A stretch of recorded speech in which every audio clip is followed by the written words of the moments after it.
This is my disc destroyer. It's a mean little machine with one job: testing grinding discs. With so many grinding discs and countless reviews, it's hard to separate fact from fiction. This is where the disc destroyer comes in. It cuts through the noise, delivering real results. No bias, no sponsorships, just cold hard tests. Grinding discs can face a lot of real-world challenges, like high and low pressures, hot and cold materials, and of course, fast and slow speeds. This machine tests it all, so that we can finally find the truth in the reviews. Today I am testing the WORKPRO Type 29 flap disc coming in at $1.69 per disc. I found mostly good reviews for the WORKPRO. This reviewer says they sharpened their lawnmower blades with them, and another 5-star review says they seem to hold up well. But there were some bad reviews also. This 1-star reviewer says that the discs burn out fast, and this person said it lasted only 1 minute. So how accurate are these reviews? Can I get my own 5-star performance out of this disc?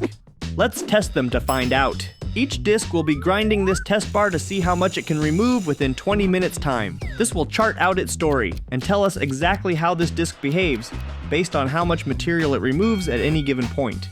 But if the disc stops effectively grinding the bar or just straight up disintegrates, the test is over. Let's begin. I kicked off the first set of tests by simulating light pressure grinding. I did this by adding a 4-pound weight to my rig. This is roughly the weight of the grinder. After 6.5 minutes, the WORKPRO disc failed and had taken off less than 1.5 inches. A terrible result which does not line up with these positive reviews. But I am determined to get a 5-star performance out of this disc. Next, I wanted to see how the disc would grind on a hot weld. I simulated this by heating up the first few inches of my coupon before I started grinding. And while my hopes were high, there was not much improvement. On hot metal, the disc cut 2.5 inches of material from the coupon in just under 6 minutes.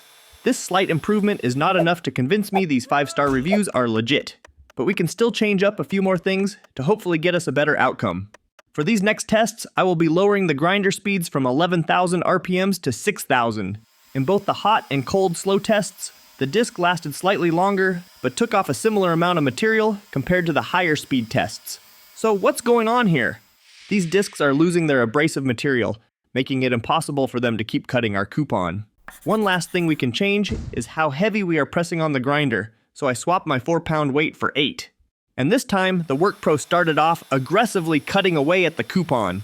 At just 2 minutes in, the disc had almost doubled the material removed. At the 10-minute mark, I saw the disc begin to smoke and burn, so I had to end the test. It had taken off slightly over 11.5 inches. I am going to test this disc on heated metal one more time to see if it can get us any better results. When the test started, the WORKPRO didn't start off as strong as it did in the previous test, but this time the disc survived almost the full 20 minutes. When I measured the coupon, I saw that over 18.5 inches of material had been cut. This was the best the disc had performed all day. So how do the reviews stand compared to our data? I would say it depends on your use case. It is clear to me that these positive reviews came from using the disc on hot metal with heavy pressure. Using light pressure on cold material will result in the disc performing terribly. But it is important to say that this is one of the cheapest discs I have tested so far. So is it worth $1.69? That part is up to you. If you'd like to see the data I've collected for this disc, as well as the other discs in these tests, I've posted them at the Fireball forum, linked in the description. I'm going to keep posting more and more of these test videos, so stay tuned to find the truth in the reviews. And if you're wondering why I built the rig the way I did, how it works, and what it's all about, I have a video that goes into great detail that you should check out. Thank you guys for watching, and I'll see you in the next one.